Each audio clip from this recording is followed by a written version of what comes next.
विश्व 24 न्यूज हर पल आपके साथ। दादा, आज फडणवीस साहेबांची इंदापूरमध्ये सभा आहे भाजप कार्यकर्त्यांच्या रेट्यानंतर फडणवीस साहेबांना इंदापूरमध्ये यावं लागतंय भाजप कार्यकर्त्यांशी संवाद साधण्यासाठी आणि अवघ्या 24 तासामध्ये सभेची तयारी करण्यात आली। कसं या तयारीकडे पाहता तुम्ही या सभेकडे? मागच्या आठवड्यामध्ये जी काय सागर बंगल्यावर जी काय आमची काय बैठक झाली त्याच्यामध्ये फार मोजके कार्यकर्ते आम्ही इंदापूरवरनं तिकडं घेऊन जाऊ शकलो, कारण एवढ्या सगळ्यांना घेऊन जाणं काही शक्य नव्हतं। आणि त्याच्यामध्ये जसं सगळ्यांनाच माहिती आहे की त्याच्यामध्ये बऱ्याच गोष्टींची चर्चा झाली आणि 200 ते 300 कार्यकर्ते त्यावेळेस त्या मिटिंगला सागर बंगल्यावर होते। आणि त्यावेळेस मिटिंग संपताना असं एक ठरलं की मी पुढच्या आठवड्यामध्ये स्वतः इंदापूर तालुक्यामध्ये स्वतः येईल आणि इथं कार्यकर्त्यांना संबोधित करेल, कारण की शेवटी आता लोकसभेची निवडणूक लागलेली आहे। मला असं वाटतं की पुढच्या एक आठवड्यामध्ये फॉर्म भरण्याचा एक प्रोग्राम चालू होईल। मला असं वाटतं की त्याच्या आधी हा कार्यक्रम होणं गरजेचं आहे आणि कार्यकर्त्यांची तीव्र इच्छा होती की फडणवीस साहेबांनी इंदापूरच्या नगरीमध्ये यावं आणि आम्हाला संबोधित करावं। आम्ही आता काही कार्यकर्त्यांशी बोलतोय, अजूनही कार्यकर्ते म्हणतात की जरी फडणवीस साहेबांची सभा झाली तर हर्षवर्धन पाटील साहेबांचा शब्द हा आमच्यासाठी अंतिम असेल। नेमक्या कार्यकर्त्या भावनाकडे तुम्ही मला असं वाटतं की तुम्ही कार्यकर्त्यांची कार्यक्रम झाला परत एकदा बाईट घ्यायला पाहिजे।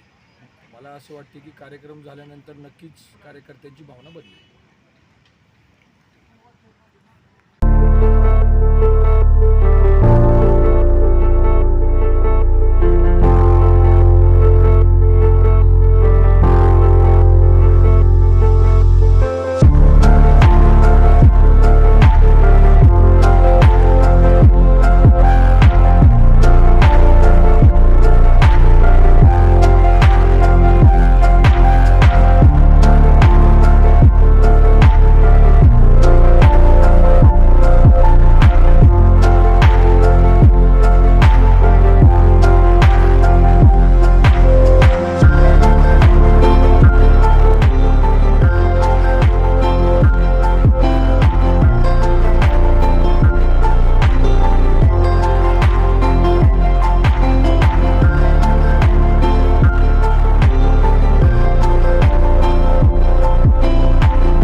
राज्यातील महत्त्वाच्या आणि आपल्या भागातील ताज्या बातम्या पाहण्यासाठी आजच आमच्या विश्व 24 न्यूज चॅनलला यूट्यूबवर सबस्क्राईब करा आणि बेल आयकॉन प्रेस करा।